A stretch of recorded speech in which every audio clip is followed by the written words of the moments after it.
కడప జిల్లాలో ఇప్పుడు అందరి చూపు ఆ నియోజకవర్గం పైన పడిందా? పొత్తులో అబ్బాయి బాబాయిల మధ్య అంతర్యుద్ధం తప్పదా? బాబాయ్ అబ్బాయి ఎడమొహం పెడమొహంతో అయోమయంలో పడ్డ క్యాడర్ పరిస్థితి ఏంటి? ఇక బాబాయ్తో అబ్బాయి కాంప్రమైజ్ అవుతారా లేదా? బాబాయ్ ఒకే మరి అబ్బాయి దారిటు. Have a look.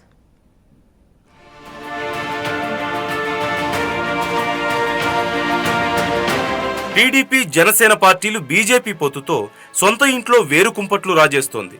బాంబుల గడ్డగా పేరున్న జమ్మలమడుగులో దేవగుడి కుటుంబ ఇంటి పోరుకు రంగం సిద్ధమైంది.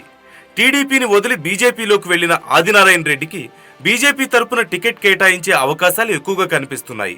పొత్తులో భాగంగా మాజీ మంత్రి ఆదినారాయణ రెడ్డికి జమ్మలమడుగు టికెట్ కేటాయిస్తే 2 దశాబ్దాలుగా మూలన పడిన టీడీపీ పార్టీకి జీవం పోసిన అబ్బాయి భూపేష్ రెడ్డి అడుగులు ఎటువైపు అన్న చర్చ జరుగుతోంది.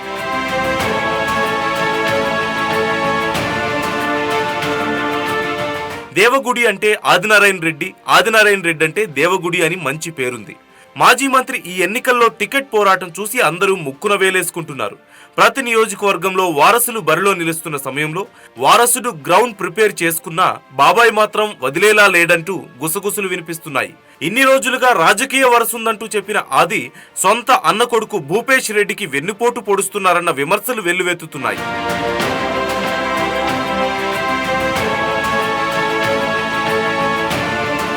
ఇప్పటికే 3 సార్లు ఎమ్మెల్యే, ఒకసారి మంత్రి అయినా మరోసారి బరిలోకి దిగాలనే పట్టుదల నియోజకవర్గ ప్రజలను విస్మయానికి గురి చేస్తుంది. సోషల్ మీడియా వేదికగా భూపేష్ రెడ్డికి టికెట్ ఇవ్వాలంటూ యువత పెద్ద మొత్తంలో పోస్టులు పెడుతున్నారు. ఓటు శాతం లేని జనసేన ఆల్రెడీ బరువైంది. మరో బరువు మనకొద్దు అంటూ బీజేపీ పార్టీపై విమర్శలు గుప్పిస్తున్నారు.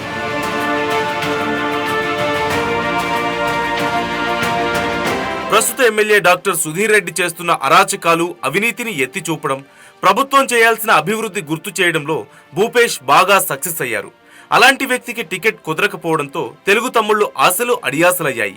యువతలో భూపేష్ క్రేజ్ చూస్తే ఈ ఎన్నికల్లో అతని గెలుపు ఖాయమంటూ అందరూ భావించారు. కానీ తీరా చూస్తే పొత్తు పేరుతో టికెట్ బాబాయిని వరిస్తుందంటూ లీకులు వస్తున్నాయి. దీంతో అతని అభిమానులు ఆందోళన చెందుతున్నారు.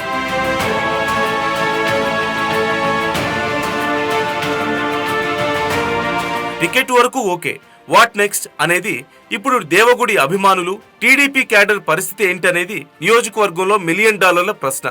ఇన్ని రోజులు కష్టపడిన భూపేష్ బాబాయ్కి సై అంటాడా లేదా బాబాయ్ నై అంటాడా అనేది ప్రశ్నగా మారింది.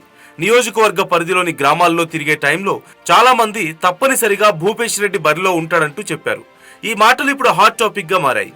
బాబాయ్ అబ్బాయి కలిస్తే గెలుపు నల్లేరు మీద నడికే అంటున్నారు రాజకీయ విశ్లేషకులు. బాబాయ్కి జై కొట్టకపోతే భూపేష్ ప్లాన్ ఏంటి? నమ్ముకున్న కార్యకర్తలు, చేదోడుగా నిలిచిన యువత కోసం పొత్తుకు తలొగ్గుతాడా? పోరాటంలో భాగంగా నిలబడతాడా? చూడాలంటే మరికొన్ని రోజులు ఆగాల్సిందే.